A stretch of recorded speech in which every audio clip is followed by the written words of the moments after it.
ədaləti və yenilməz ruhu məğlub etmək mümkün deyil kimi. Kimin dediyinə baxmasaq fikir olaraq çox gözəl fikir. Və elə İlham Əliyevin özünə yönəlib. Həqiqətən də ədaləti zəiflətmək olar, nə bilim, müəyyən bir müddətə tormozlamaq olar, amma onu məğlub eləmək mümkün deyil.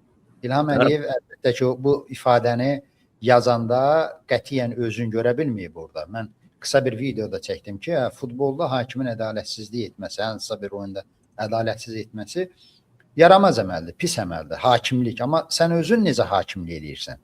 Sən özün hökmdarsan, rəhbərsən.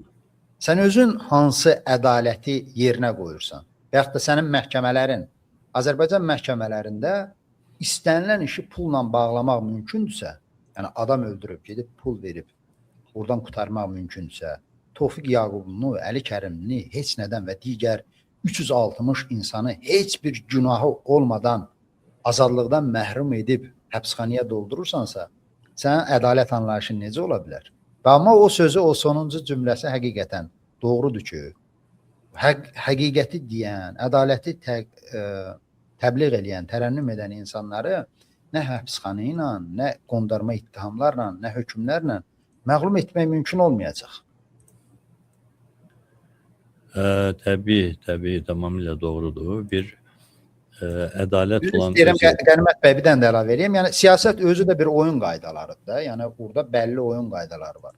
Yəni, biz, tutaq ki, tamaşaçılar mənə deyə bilər ki, İlham Əliyevdən xoşun gəlmir deyə onun bütün sözlərinə tənqidi yanaşırsan, nə bilim, orada bir əmma axtarırsan. Amma Azərbaycan ictimaiyyəti fikirləşməlidir ki, bax, Azərbaycanda oyun qaydaları necə aparılır? Orada necə hakimlik edilir? Orada necə ədalət qorunur? Yəni, bu oyunun da siyasətin ən məhəng daşı seçkilərdir. Yarış orada gedir. Bəli.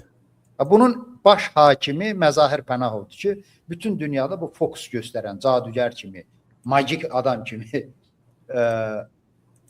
ad qazanır. Məsələn, ölüdən səs alır, ölmüş, siyasi meyid olmuş adamlara deputat mandatı verir. Elə İlham Əliyevin özünə prezident mandatı verir.